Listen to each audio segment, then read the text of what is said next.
Hello दोस्तों, कैसे आप लोग। आशा करता हूँ आप लोग अच्छे होंगे, स्वस्थ होंगे, मस्त होंगे और मन लगा के पढ़ाई करते होंगे। दोस्तों आज हम लोग इस लेक्चर वीडियो के माध्यम से देखेंगे क्लास 10th का संस्कृत। क्या देखेंगे? क्लास 10th का संस्कृत। और इसका जो होगा यह आपका पार्ट 4 होने वाला है। यानी आपने अगर पार्ट 1, पार्ट 2 और पार्ट 3 नहीं देखा है तो लिंक डिस्क्रिप्शन में है या प्ले लिस्ट में है, आप वहाँ से जा करके देख लीजिएगा, क्योंकि क्वेश्चन काफ़ी इंपॉर्टेंट है। यह आपका टॉप 60 MVVI लघु उत्तरीय प्रश्न एवं उत्तर होगा, जिसका यह पार्ट 4 होने वाला है। यदि आपने जैसे देखिए, आपको संस्कृत में लगभग 14 से 15 चैप्टर पढ़ना है, जिसमें अगर एक बुक में आपको 14 से 15 चैप्टर पढ़ना है और दूसरा बुक में भी आपको कुछ चैप्टर पढ़ना है। लेकिन आपने अगर जैसे कि आपको देखिए, इसमें जो है कि संस्कृत का आपको जो है कि लॉन्ग क्वेश्चन नहीं पूछा जाता है, यानी लॉन्ग फॉर्मेट में यह आपसे नहीं पूछेगा। शॉर्ट फॉर्मेट में सिर्फ बुक से क्वेश्चन पूछा जाता है, यानी 2 मार्क्स में। तो 2 मार्क्स का जो क्वेश्चन है वह आपसे 16 क्वेश्चन पूछेगा, जिसमें से 8 क्वेश्चन का आंसर आपको देना है, जो कि 2 मार्क्स का होगा। कुल मिला के आपको 16 नंबर का क्वेश्चन आएगा। तो आज यदि आप यहाँ पे 60 क्वेश्चन यानी 60 क्वेश्चन को कंप्लीट कर लेते हैं तो आपका जो है वह आपका 8 क्वेश्चन इससे बाहर नहीं जाने वाला है। तो आप 60 क्वेश्चन को जरूर कंप्लीट कीजिए। यह आपका पार्ट 4 होने वाला है। तो हम लोग यहाँ से क्वेश्चन को स्टार्ट करते हैं। चलिए, यहाँ से आपका फर्स्ट क्वेश्चन स्टार्ट होता है। देखिएगा, यहाँ पे हमारा जो है कि पहला क्वेश्चन जो है वह 31 नंबर होगा, क्योंकि हमने क्या है फर्स्ट जो है कि 3 वीडियो में हम लोग 30 क्वेश्चन कंप्लीट कर रखा है। तो अगर आपने नहीं देखा है तो लिंक डिस्क्रिप्शन में, उसे आप जा करके देख लीजिएगा। चलिए, यहाँ पे हम लोग वीडियो को शुरू करते हैं। कह रहा है कि पाटलिपुत्र नगर के वैभव का वर्णन करें। क्या कहा है कि पाटलिपुत्र नगर जो है उसके वैभव का वर्णन करना है, यानी उसका वहाँ का जो है कि वातावरण कैसा है वही आपसे पूछ रहा है। क्वेश्चन देखिएगा, कहा है पाटलिपुत्र नगर भारत का एक प्राचीन नगर है। पाटलिपुत्र क्या है? यह जो है कि एक भारत का प्राचीन यानी पुराना नगर है। विदेशी यात्री मेगास्थनीज ने अपनी पुस्तक में लिखा है कि चंद्रगुप्त मौर्य के समय में इस नगर की रक्षा व्यवस्था काफ़ी मजबूत थी। क्या है? जैसे कि देखिए, पाटलिपुत्र नगर जो है वह भारत का एक प्राचीन नगर है और विदेशी यात्री एक मेगास्थनीज है। कौन है? मेगास्थनीज जो है वह विदेशी यात्री है। तो आपसे यह भी क्वेश्चन पूछ सकता है ऑब्जेक्टिव में कि मेगास्थनीज कौन था? तो विदेशी यात्री। वह अपनी पुस्तक में लिखा है क्या है कि चंद्रगुप्त मौर्य के समय में इस नगर की रक्षा व्यवस्था काफ़ी मजबूत थी। यानी चंद्रगुप्त मौर्य के जब समय था उस समय पाटलिपुत्र की जो रक्षा व्यवस्था थी वह काफ़ी मजबूत थी और सम्राट अशोक के शासनकाल में यह नगर समृद्ध नगर था। यानी क्या है, वह जो है कि चंद्रगुप्त मौर्य के समय में जो है उसकी रक्षा व्यवस्था पाटलिपुत्र की काफ़ी मजबूत थी और सम्राट अशोक यानी राजा अशोक के समय में जो है उनके शासनकाल में यह नगर जो है वह एक समृद्ध नगर था। यहाँ पिंगल, पाणिनि व रुचि जैसे विद्वानों की परीक्षा हुई है। यानी पाटलिपुत्र में जो है कि वहाँ पे क्या है, पिंगल, पाणिनि व रुचि जैसे आदि विद्वानों की जो है कि परीक्षा वहीं पे ली गई है। और यहाँ पे क्या है, संग्रहालय, गोलघर, जैविक उद्यान आदि दर्शनीय स्थल है। इसका इतिहास जो है वह लगभग 2500 वर्ष पुराना है। क्या है, पाटलिपुत्र का जो इतिहास है वह लगभग 2500 वर्ष पुराना है। तो आपसे ये भी क्वेश्चन पूछेगा कि पाटलिपुत्र का इतिहास कितना वर्ष पुराना है, तो आपका ऑप्शन क्या होगा? 2500 वर्ष पुराना है, यानी 2500 वर्ष यह आपका आंसर होगा। ऑब्जेक्टिव में पूछ सकता है। तो अगर आपने क्वेश्चन का आंसर, जो भी क्वेश्चन का आंसर आपको दिया जा रहा है वह आपको अपने लैंग्वेज में सरल और आसान भाषा में दिया जा रहा है, तो क्वेश्चन का आंसर आप याद करने का प्रयास कीजिएगा।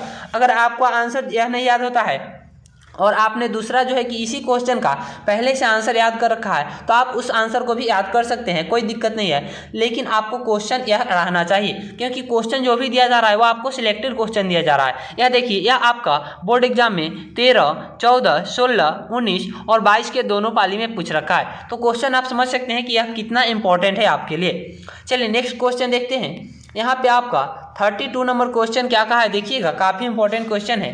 कहा है कि संस्कार कितने होते हैं, विवाह संस्कार का वर्णन करें। यानी संस्कार जो है वह कितने होते हैं और विवाह संस्कार का वर्णन करने के लिए क्वेश्चन कह रहा है। आंसर समझने का प्रयास कीजिएगा। क्या कहा है? संस्कार 16 है। संस्कार क्या है? वह मुख्य रूप से संस्कार जो है वह 16 है, जिसे 5 भागों में बांटा गया है। अब देखिए, यहाँ पे आपसे सिर्फ क्वेश्चन कहा है कि संस्कार कितने हैं, तो संस्कार आपका क्या है? 16 है। अब उसके बाद कहा है कि विवाह संस्कार का वर्णन करें। अब देखिए, यह जो 16 संस्कार है, जिसे इस 16 संस्कार को 5 भागों में बांटा गया है। क्या है? 5 भागों में बांटा गया है। तो आपसे क्वेश्चन ये भी पूछ सकता है कि संस्कार कितने हैं, तो 16 है, ऑब्जेक्टिव में पूछ सकता है। आपसे ये भी क्वेश्चन पूछ सकता है कि संस्कार जो है वह उसे कितने भागों में बांटा गया है या कितने प्रकार का है, तो वह क्या होगा, वह 5 प्रकार का है, यानी उसे 5 भागों में बांटा गया है। उसी में से एक विवाह संस्कार है। क्या है? विवाह एक पवित्र संस्कार है, यानी इस जो 5 भागों में इस संस्कार को जो बांटा गया उसी में से विवाह संस्कार आता है। तो वही कहा है कि यहाँ से आपका विवाह संस्कार का वर्णन है कि विवाह संस्कार एक पवित्र संस्कार है। क्या है? विवाह संस्कार जो है वह एक पवित्र संस्कार है।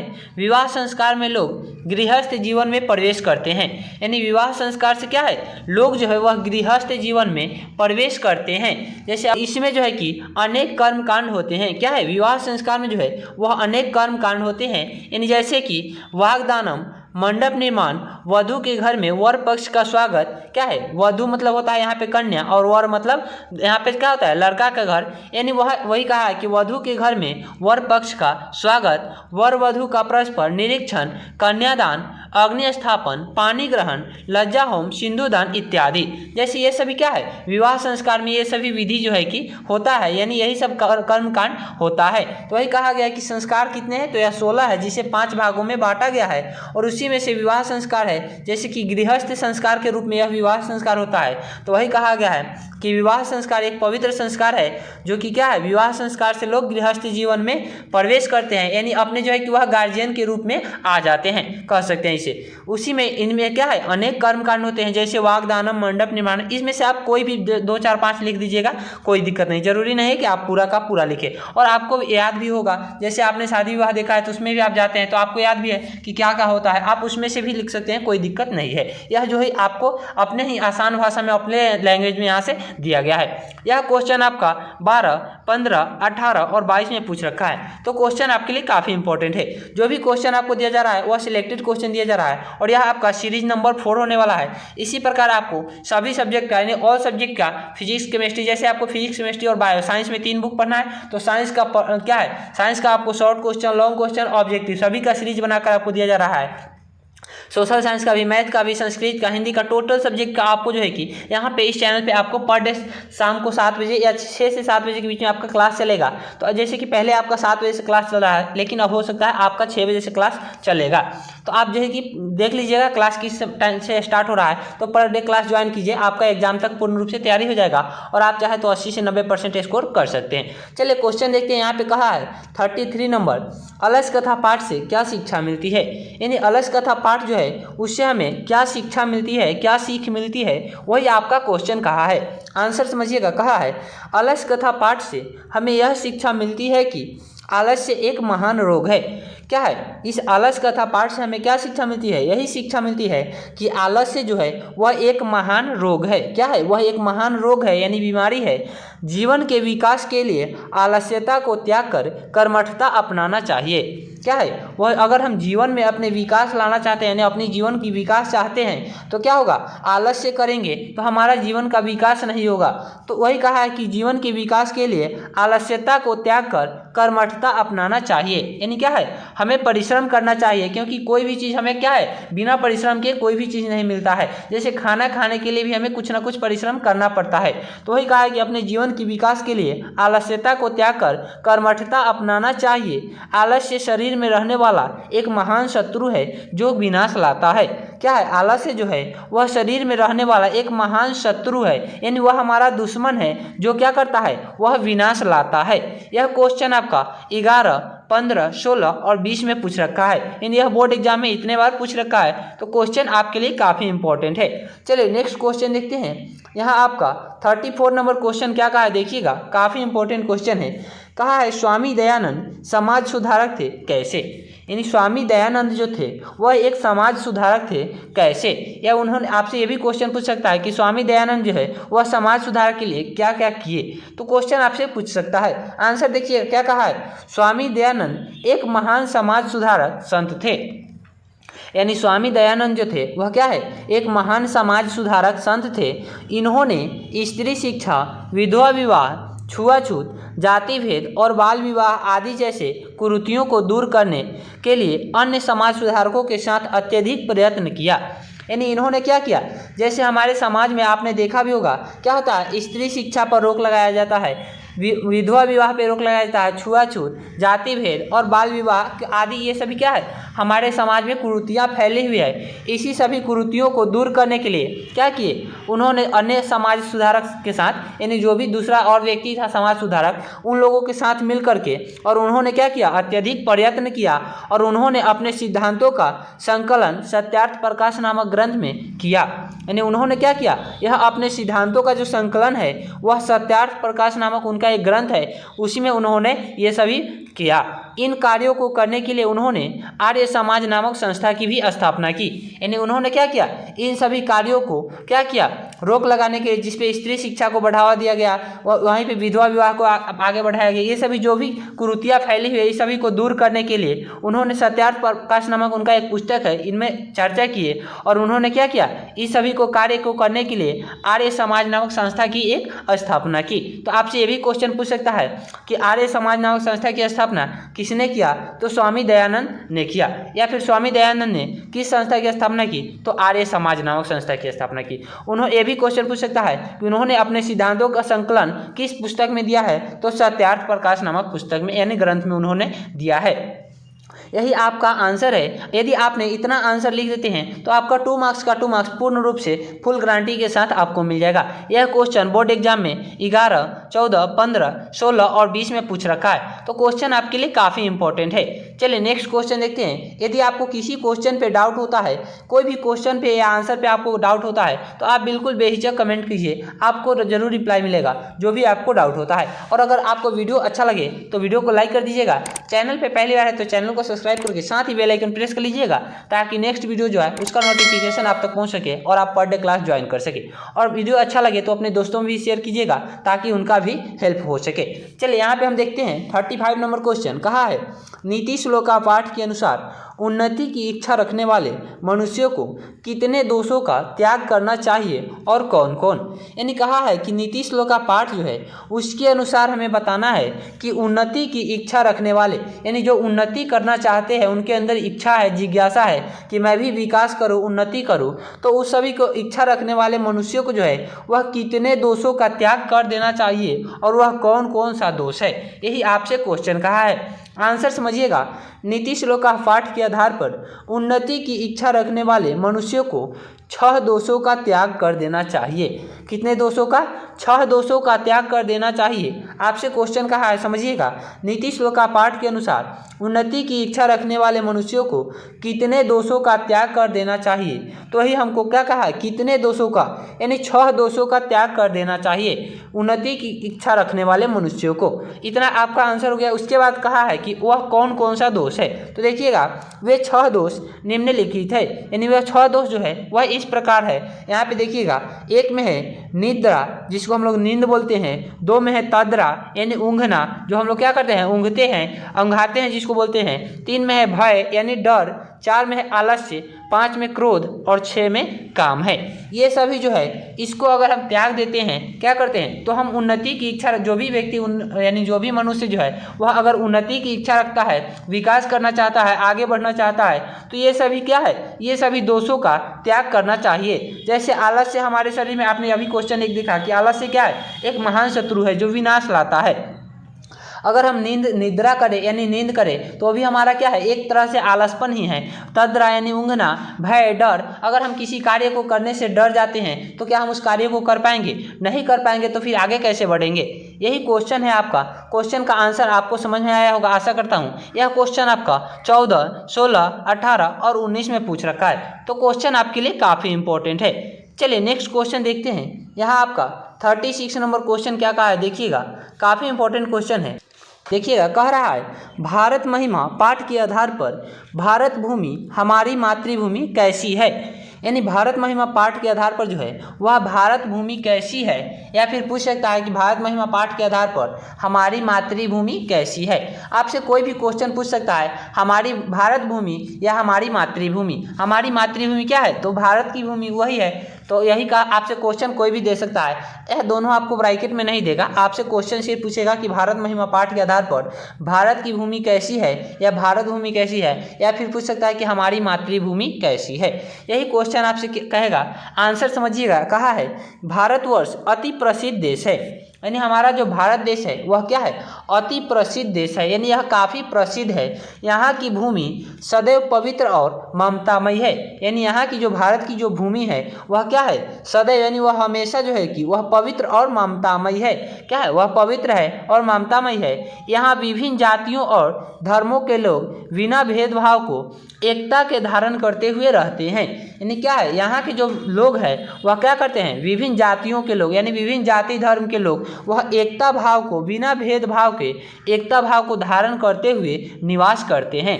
यानी यहाँ पे जो है कि विभिन्न जातियाँ, विभिन्न जाति धर्म का जो है कि लोग निवास करते हैं, बसते हैं, रहते हैं, उनमें क्या है, वह बिना भेदभाव के एकता बनाए रखते और यहाँ पे निवास करते हैं। कोई में भी कोई क्या है, कोई चीज़ का जो है कि भेदभाव ऊंच नीच नहीं है। यही आपका क्वेश्चन का आंसर है। यह आपका बोर्ड एग्जाम में 12, 13 और 21 में पूछ रखा है, तो क्वेश्चन आपके लिए काफ़ी इंपॉर्टेंट है। चलिए एक बार फिर से आंसर देखिएगा।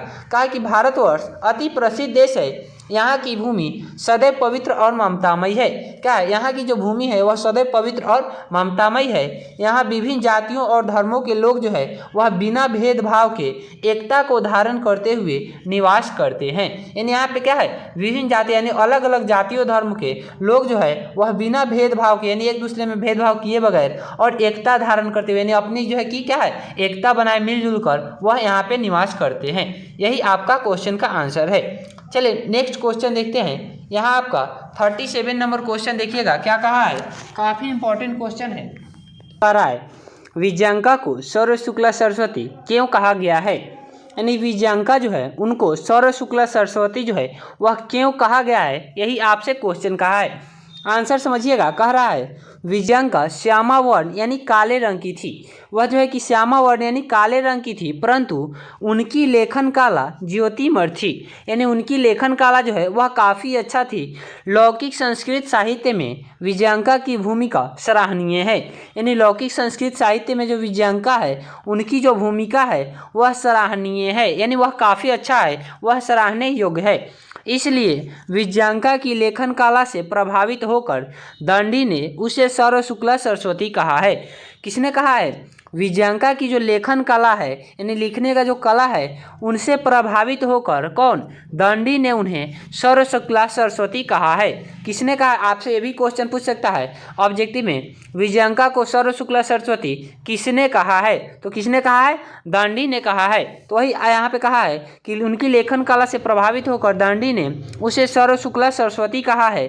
नीलकमल की पंखुड़ियों की तरह विजयांका अपनी रचना में अद्भुत लेखन कला की आभा बिखेरती है। यानी वह नीलकमल की पंखुड़ियों की तरह वह जो है कि क्या है, अपनी रचना में अद्भुत लेखन कला की आभा बिखेरती है। यही आपका क्वेश्चन का आंसर है। यह आपका बोर्ड एग्जाम में 20 के प्रथम पाली में पूछ रखा है, तो क्वेश्चन आपके लिए काफ़ी इंपॉर्टेंट है। चलिए नेक्स्ट क्वेश्चन देखते हैं। यहाँ आपका 38 नंबर क्वेश्चन क्या कहा है, देखिएगा, काफ़ी इंपॉर्टेंट क्वेश्चन है। कहा है शैशव संस्कारों पर प्रकाश डाले। यानी जो शैशव संस्कार है उस पर प्रकाश डालने के लिए कह रहा है। आंसर समझिएगा। भारतीय संस्कारों का मुख्य रूप से 5 भागों में बांटा गया है। यानी भारतीय संस्कार जो है उसको मुख्य रूप से 5 भागों में बांटा गया है, यह आपने पहले भी देखा है। उसके बाद क्या कहा है कि जिनमें से शैशव संस्कार एक है। यानी हमारा जो भारतीय संस्कार है वह 16 है, जिसे 5 भागों में बांटा गया है। कितने भागों में, तो 5 भागों में बांटा गया है, और उसी में से एक है हमारा क्या, शैशव संस्कार है। यह एक क्या है, शैशव संस्कार है। अब देखिए, जैसे आपने देखा है विवाह संस्कार, उसमें भी अनेक कर्मकांड थे, उसी प्रकार शैशव संस्कार में भी बहुत सारे कर्मकांड होते हैं। जैसे शैशव संस्कार में क्रमशः 6 संस्कार होते हैं। अब देखिए, अब यह जो शैशव संस्कार है जो 5 भागों में बांटा गया है उसमें से एक शैशव संस्कार है। तो इस शैशव संस्कार में 6 संस्कार आते हैं। उस 16 संस्कार में से शैशव संस्कार जो है उसमें क्या है, 6 संस्कार मिल करके यह शैशव संस्कार बना हुआ है। तो वही कहा है कि इसमें 6 संस्कार होते हैं जो कि क्रमशः इस प्रकार है: जात कर्म, नामकरण, निष्कर्मण, अन्नप्राशन, चूड़ाकर्म एवं कर्णछेदन। जैसे इनमें जो है कि इसमें क्या है, शैशव संस्कार में ये सभी कर्मकांड होते हैं। जात कर्म, नामकरण यानी नाम उसका रखा जाता है, कोई भी बच्चा जब होता है उसका क्या किया जाता है, नाम रखा जाता है। निष्कर्मण, अन्नप्राशन यानी उसे पहली बार अन्न का कराया यानी अन्न का भोजन कराया जाता है। चूडाकर्म एवं कर्णछेदन यानी जो कान जो छेदाया जाता है वही यहाँ पे कहा है कि कर्णछेदन। तो यही आपका शैशव संस्कार में 6 संस्कार होते हैं यानी 6 कर्मकांड आते हैं। यह आपका क्वेश्चन का आंसर रहा। यह आपके बोर्ड एग्जाम में 19 के सेकेंड पाली और 21 के फर्स्ट पाली में पूछ रखा है, तो क्वेश्चन आपके लिए काफ़ी इंपॉर्टेंट है। चलिए नेक्स्ट क्वेश्चन यहाँ पे देखते हैं।